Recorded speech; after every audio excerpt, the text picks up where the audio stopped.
Hey guys, welcome to the start of another vlog, and this vlog will span about a week and a half as I start student teaching. So I have started student teaching and this week has not gone the way I thought it would. So I was supposed to start on Tuesday. My school canceled on Tuesday. I went in yesterday, which was Wednesday, and now today is Thursday. They canceled again because of the weather. So this week I was supposed to have 4 days. I'm only gonna have 2 days, which is why I'm gonna extend this vlog into the entirety of next week as well. Oh my God. My lamp makes this rattling sound and it is really driving me nuts, but I'm trying to ignore that. So anyway, yesterday, my program has required us to do so many hours that we won't finish our hours by graduation, and that's if nobody gets sick, no one ever has to take a day off, our host teachers never have to take a day off, and school never gets canceled. So everybody who's in the town that I'm currently in is already 2 days behind because we've already had 2 snow days, which means we have 14 hours to make up, and like we'll still be behind if we make up those 14 hours. So everybody's planning on like making it so that we do extra work. We stay for all PDs. We stay to collaborate with other teachers and things like that to just add more hours. So Wednesday, I get up early. I go in early so that I can kind of just like get the lay of the land again, even though I was at this school since August. So I know the school. So I go in, but I wasn't with this teacher. So I go in, and he ends up getting there at the same time as me, and he's like, why are you here? And I explained to him about the hours, and he was like, okay, you don't need to come in this early. We will figure out the hours. And I was like, all right. I'm a nervous person. I like things to work out. I like to have a plan. But he was just like, yeah, we'll figure it out. Don't worry about it. And then he moves his room all around so I can have like his desk. He takes all of his stuff and puts it on a table and gives me his desk, which was so sweet and made me feel so welcome. And we planned a lesson together in the morning. Like, he asked for my feedback and we looked through things, and he showed me how they use their lesson plan template, which is different from the lesson plan template in my program. And it was a nice way to kind of get to know him and also get to know kind of his teaching style.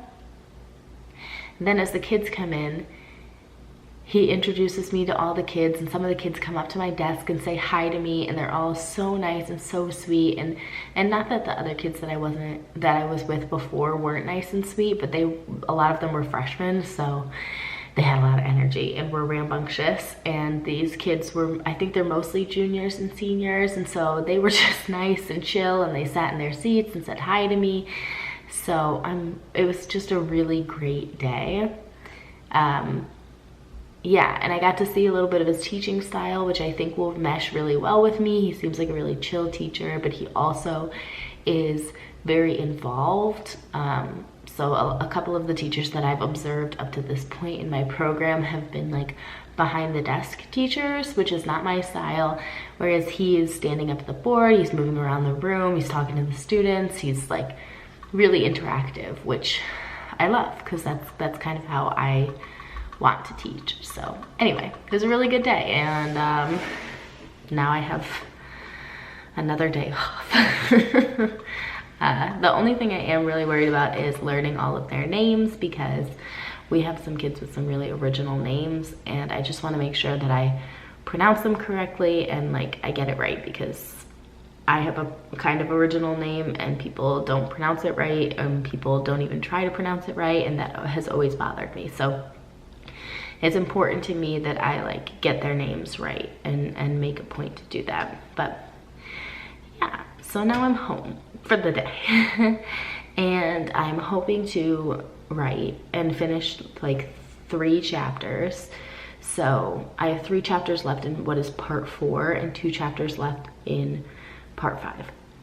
So I'm hoping to finish all of part 4 today and then finish part 5 tomorrow, and then put Valor aside and move on.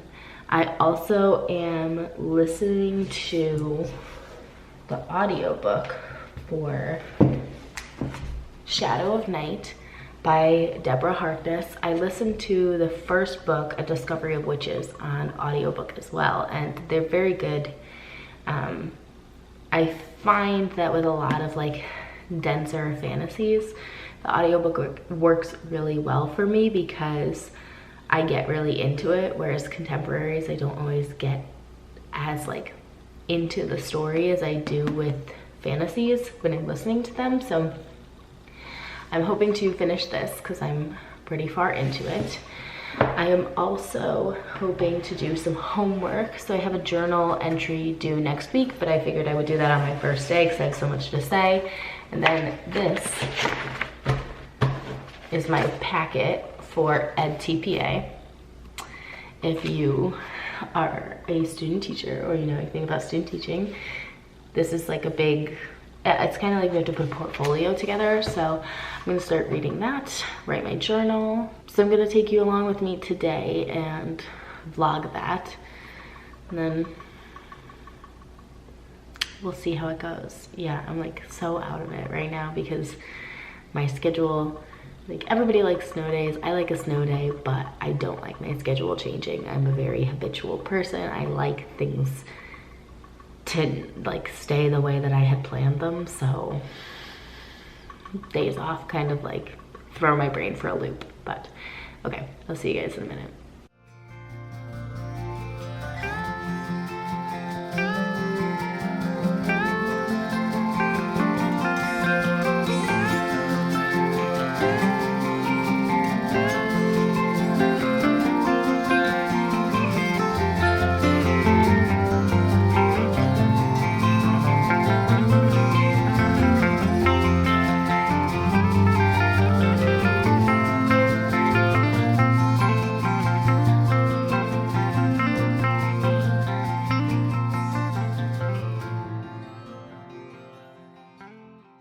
Hey guys, so as you saw, I've been working on my reading for my EdTPA, and I've been doing that on and off for 3 hours. I also did laundry and I made lunch, so I guess I took a little bit of a break. I only have like 3 more little sections to do, and I really want to take a break from this, but part of me also thinks that I should just power through it. So I think I'm just gonna power through it. Once I finish this, maybe I'll go take a bath and read. I have been listening to my audiobook on and off, so I'm a lot further into it than I was.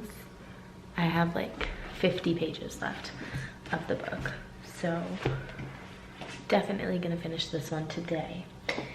And I think I'm going to start. Oof. I can't reach it. My table is covered in my crap from studying. I think I'm gonna start A Touch of Brun. I've been doing really good working through my physical books. So the only other physical book that I have started right now is, what's it called?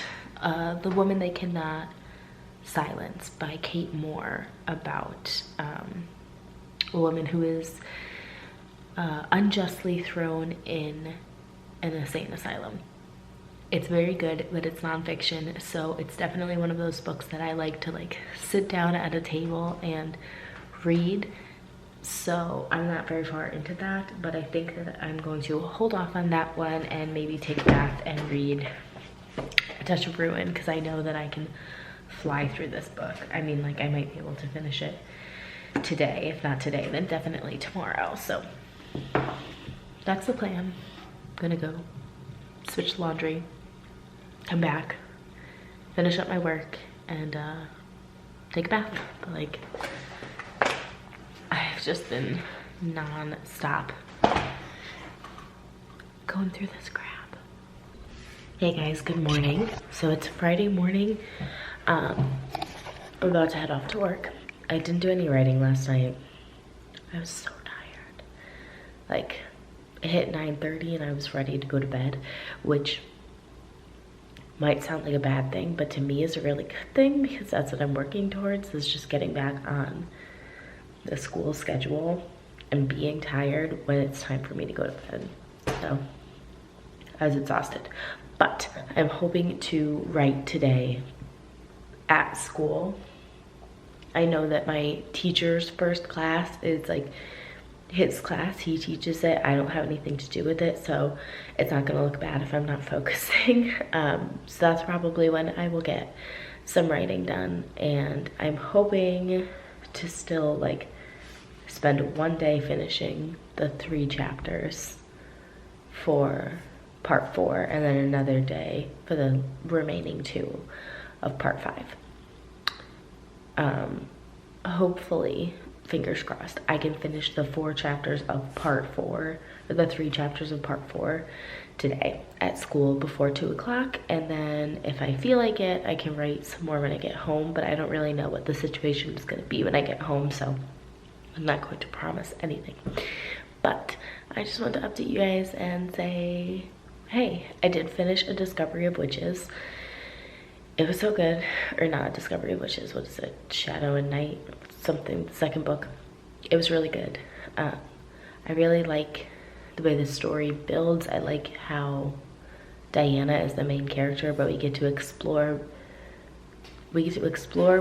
facets of Diana's personality through Matthew and his lives as a vampire, and how their relationship is evolving throughout the whole thing. Like, it doesn't feel like they got together and then they stopped like developing as a couple. So yeah, I really enjoyed it, and they kind of leave off like it's a mini cliffhanger at the end. Basically, Diana, we know something that Diana doesn't know, and that's how it ends. So I need to get the 3rd book, which is the antithesis of my goals for this year, to have less physical books, but, or not to have less physical books, but to keep my TBR down and read the ones I have before I buy new ones. But I need to know what happened. That's my timer to tell me to head out. So I'll see you guys when I get home. Hey guys, so it's Sunday. Yeah, the whole week has been crazy. I've basically lesson planned for like 2.5, probably 3 weeks for one of the classes I'm taking over, and then the other class I have the general outline.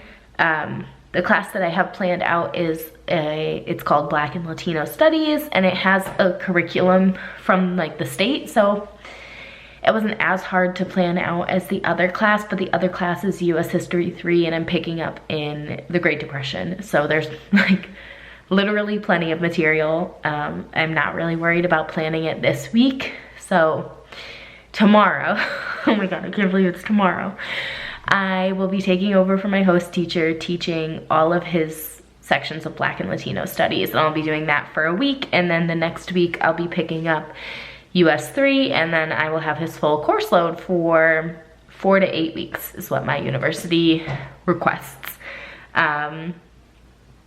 Which I think is crazy because I've already been there for 2 weeks. Granted, my first week was like only 2 days, but I don't know, it just feels like it's gonna go by so quickly, but maybe it won't. Maybe it'll go by really slowly and I'm just delusional. Anyway, I definitely underestimated the toll that the week would take on me. I was just exhausted. I've just been so tired, coming home and going to sleep, like taking naps and stuff like that. So hopefully I get used to the school schedule again soon and I have more energy. I also have 4 vlogs on this camera that I haven't edited and I haven't posted, and it's going to be February tomorrow. So I guess all of my January vlogs are gonna go up in February, and I feel kind of bad about it, but not really, because it is what it is. I have been filming. I will post it for you guys. You're just gonna have to deal with the delay. In other news, my sister went back to college today. I'm a little sad about it. Like, my family is crazy. We're crazy and loud and we get up in each other's faces, and irritate the crap out of each other, but I love them so much. And I love being around my family so much. And like, I feel like I'm gonna cry because I already miss her. I'm so lame. I already miss her, even though I'm excited to get to live with my fiance, just me and him, because like my sister's been here the whole time that he's been here, so this is the first time it'll be him and me alone, but like I already miss her. So I think I'm just emotional. So anyway, I'm going to clean up and then make my fiance lunch because he hasn't eaten yet and it's almost 3 o'clock. He's out right now, like he's not here, so I'm gonna make something for him for when he gets home so he can eat. And then we are gonna go out to a few places and get some teaching supplies because I'm teaching like juniors and seniors mostly, but they're gonna be coloring, so I need some crayons, I need some markers, I need some colored pencils because we're gonna make maps. We're gonna make maps of Latin America and they better get on board because I'm pumped about it. So yeah, I will show you a teacher haul when I get my stuff. I'll show you everything that I'm like bringing to this school to use for my like student teaching. I have a couple of things there already. I have a little crochet bead that I bought off of Etsy. I have a basket, like a little wire basket from Target, and it has sticky notes and index cards in it because I definitely love using sticky notes and index cards. I love having the kids write things down like as it comes to them, and I feel like they are less likely to do that in a notebook and they're less likely to do that online if they're taking notes on their computers, but like a sticky note is kind of fair game for everybody, I feel like. So yeah, I'm excited. I'm feeling good, feeling tired, feeling overwhelmed a little bit, but feeling good. And I just keep reminding myself that it's only a few more months. It's only 3 more months. That's crazy. It's only 3 more months and then May comes and I graduate and that's it. And then I'm done with school until I apply to another school and I go to school again because I love going to school. But you know, that the loans have added up, so I don't think I'll be, that's my timer that says I need to start making lunch. But yeah. Anyway, that's where I'm at. I will give you a teacher haul when I come back. Hey guys, so I'm back from the store and I'm gonna show you some of the stuff that I got. So first we went to Walmart and I ended up getting just paper clips and binder clips just for myself to keep things organized. And I got my kids pencils, so I have 2 packs of these. Basically, they're juniors and seniors, most of them, but they're very much like tech kids and don't necessarily use actual paper all that often, and I am going to be asking them to use paper, so I figured I would get them pencils just in case. Just in case everybody's like, I don't have a writing utensil, I'm not gonna do it. Now you have a writing utensil. And then I ended up picking up some crayons, so I got 2 packs of these Colors of Kindness crayons, 2 packs of the Color of the World crayons, and then just 3 packs of the regular 24-pack crayons. I think that in the future I will probably end up buying these at back to school, and they're like 25 cents, just buying a whole butt ton of them, just because they're cheap. And then I will have them for my classroom, and every class the kids can have like their own, just because I teach history and I mostly got those because I'm going to ask them to fill out maps and things like that, and color code things, and just crayons are the cheapest and also like the most mess-free way of doing that, so that they're not getting marker on things or pen on things. And also if you're a teacher or if you went to school, you know that you don't always get back everything that you gave to them. So if I'm giving them all out colored pencils or markers or highlighters or things like that, I'm not always going to get those back. And those are pretty expensive to be handing out to every class every time we have to use them. Then I went to Staples and I got a little file folder just to keep my stuff in, so things that they turn into me or worksheets that I have printed that I haven't given out to them yet. I also got enough red pens for everybody in class to have one, and that is because I am going to be teaching them how to cite sources. I know that they're probably not going to have fun with this, but it is a skill that they need to learn how to do. I talked to my host teacher about it, and he doesn't make them cite sources correctly. He just has them cite like the author's name or the page that they found it on, which is great, but they need to know how to do a works cited, a reference page, a bibliography, whatever you want to call it, because when they go to college, if they're not doing that, then it's plagiarism, and that's a big deal. So I'm going to teach them how to do it because it's a skill that they need to learn. And we are going to be editing papers, we're going to be editing our citations. They need a red pen. And then finally, the last thing I got is for me, and I got these gel pens because I love the colors, and that's basically it. So yeah, that's my little haul. I'm gonna put this all in a basket and get it ready to go to school tomorrow. Hey guys, so it's the beginning of February and I'm gonna start a new vlog, but I wanted to do a wrap up of everything that I read this month because I only wrote a couple thousand words. Again, finishing up Valor.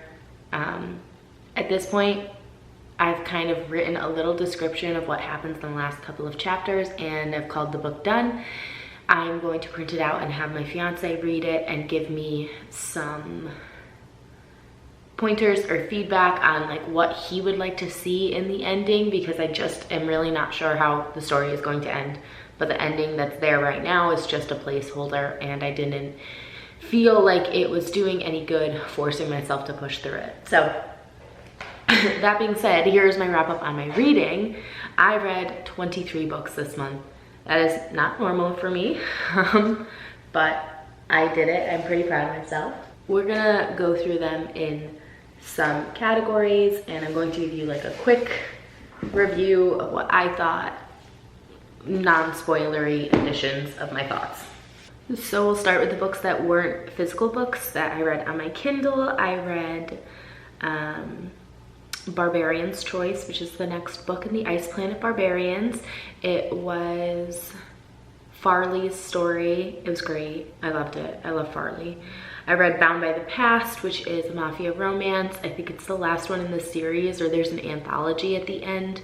It was good. I prefer the Twisted Pride, whatever, that series by Cora Riley to the Bound series by Cora Riley. I also read By Sin I Rise Part 1 and By Sin I Rise Part 2, which are also by Cora Riley, and they are the children of the people in the Bound series and the Twisted series. Their children now have their own series. I was nervous going in because there is a motorcycle club in them, and those are not my favorite books. Like, that's not a trope that I personally enjoy, but it was good. It didn't delve too much into the motorcycle aspect of the club. I also reread The Wall of Winnipeg and Me. So good. It's like such a good slow burn, and they're such good friends. Like Mariana Zapata's books are awesome. I highly recommend them to anybody who likes romance but doesn't want a lot of spice. Then I read Bloodied Hands, which is another mafia romance. It was okay. Wasn't my favorite. I'll probably continue on with the series just because I like that trope, but it wasn't something that like I'll probably reread. So then one of my goals for the year was to read 12 Book of the Month books, and I started off strong. I read 2 this month. I read The Four Winds by Kristen Hanna. This was phenomenal. It's about the Dust Bowl and the Great Depression and a mother trying to care for her children during this time and trying to find herself when she's always felt like unloved and worthless, and really, really awesome. I listened to it on audiobook part of the time Also phenomenal on audiobook. The next book of the month club book I read was the Kiss Quotient.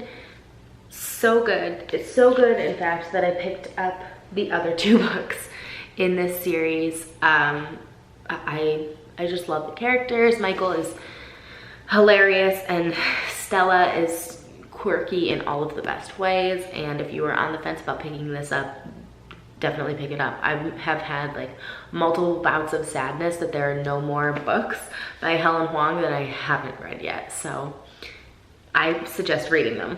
To that end, I also read The Bride Test and The Heart Principle.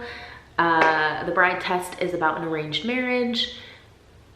Well, sort of an arranged marriage, an arranged betrothal, and Kai and Esme have to like live together, and Esme's keeping secrets and she's trying her best to please Kai because she wants to better her life and her daughter's life, and Kai is very standoffish and he doesn't really understand how to make a lot of connections with people.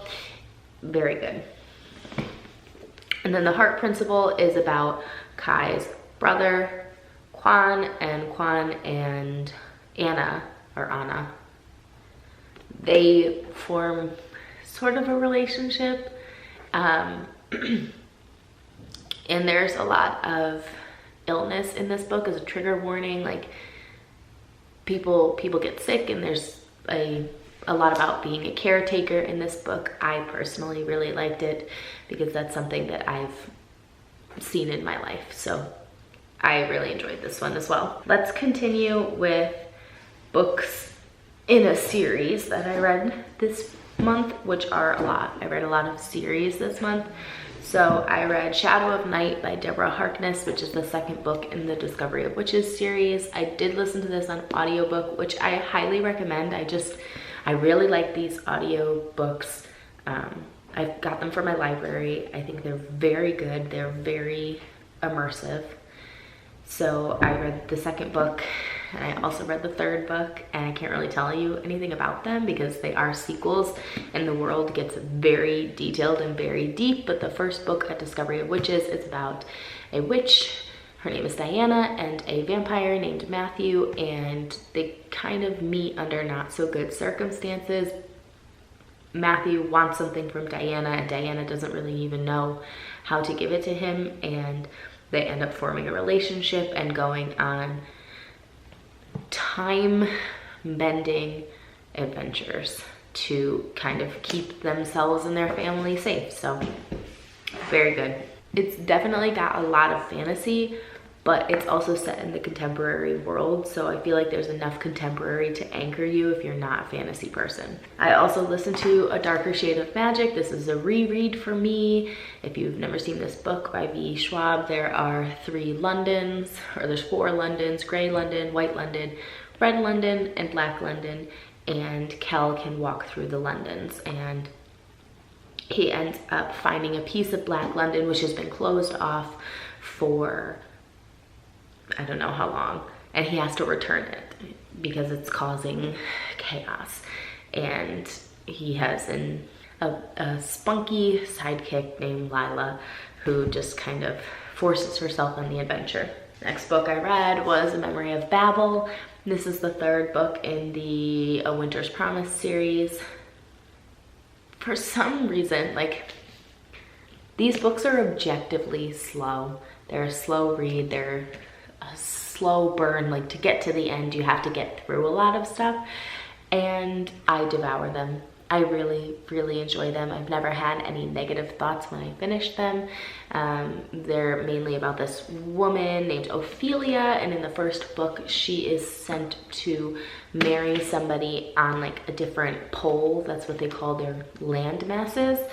And it's kind of all about the people that she meets during that and the adventures that she goes on with her new husband and his family. So this is a continuation of that. I also read A Touch of Brun. I hate Persephone in these books. I really, really can't stand her. I think she's whiny. I think she's a brat. I think she wants everything her way, even though she doesn't actually want to work for it. I think the whole journalism trope is dumb and doesn't really do anything for me. and yet I keep picking them up. So I just read the second one. It was okay. I also read Get a Life, Chloe Brown.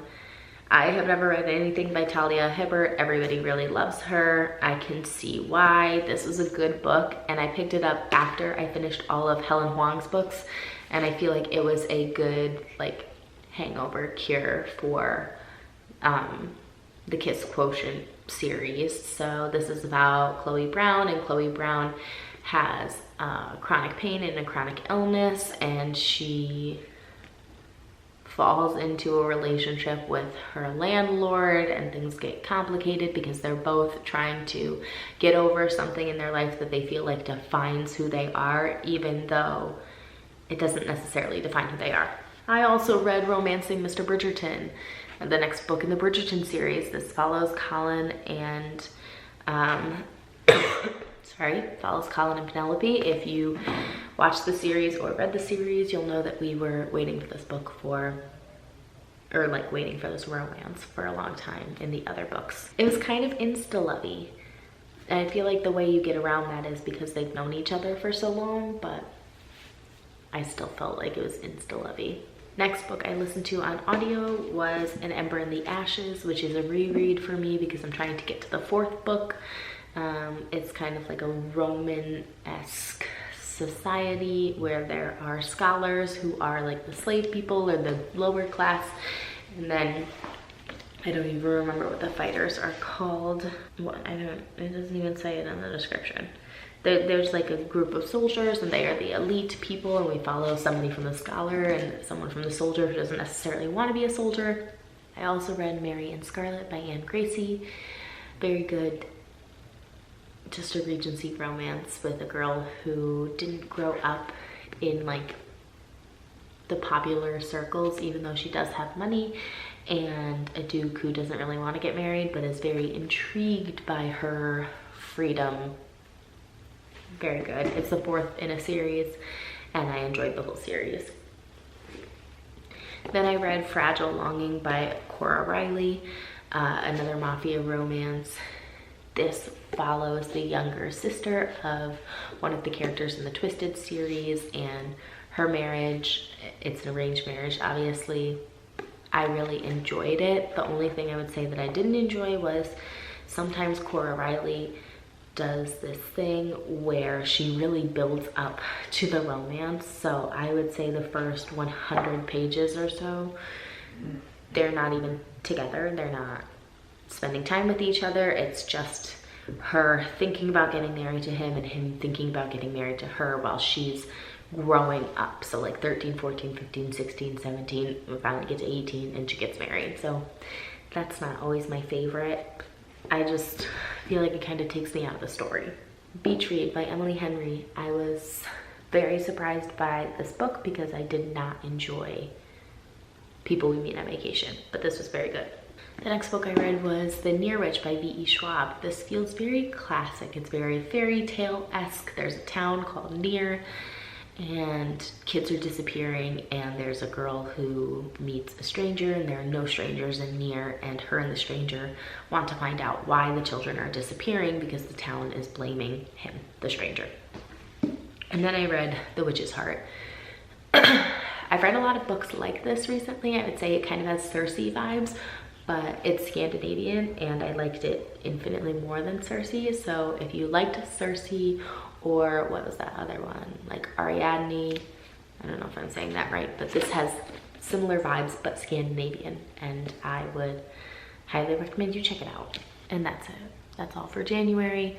We're gonna move on. I have like 4 vlogs in this camera that I have to edit, plus some other videos to post for you guys. So we're wrapping this up. I will see you guys in February.